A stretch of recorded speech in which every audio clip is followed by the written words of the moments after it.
Hi everyone, welcome to Umkosi Nomakajeni. I am Umakajeni. Umkosi namhlanje bazala bami this is about Nozibele Mayaba ne husband yakhe uSkhu.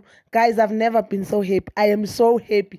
And I don't even know these people in person, but I just love them.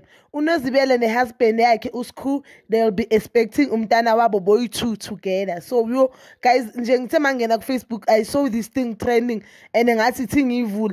I was so happy ngijabule ngathi like ubhudo wami maybe uyothola umntana. I love the couple and istory sabo man sangikhuthaza life in, especially Nozibele. She's living with HIV but Skhumbuzo is HIV negative. Istory sabo nje sangikhuthaza life in and sangitshengisa ukuthi noma ngaze kwenzakala ne life in, if uNkulunkulu kubekele something you will be there.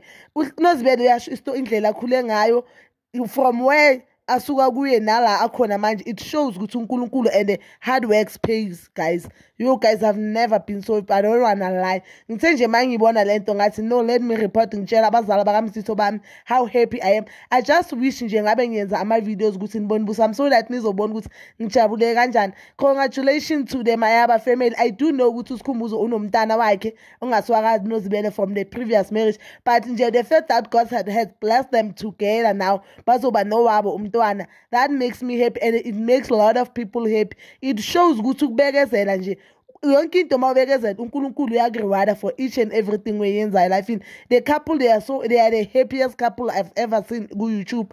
Nje guys, nje this time I'm happy. I don't wanna lie. Nje congratulations to Nozibele noSkhumbuzo. Nje nginifisela konke kuhle, umntana healthy akhule, yonke into yenu nje ibe yinhle. Konke nikufisa life in, I hope uNkulunkulu uzoniblessa ngakho. That guys, yiko lonke benginiphethelwe kona today bazala bakamzizwe. Please don't forget to like, subscribe and hit that notification button. Nginithanda ukuya nokubuya. Bazala bam, please don't skip the ads. Ngicela manibukele ningaskip ama ad so that uMagajeni azoyenza amachankuranyana, and then ngiyanicela please ni-share ama video nama friends wenu. Ngicela bazala bakamzitho and nginithanda ukuya nokubuya.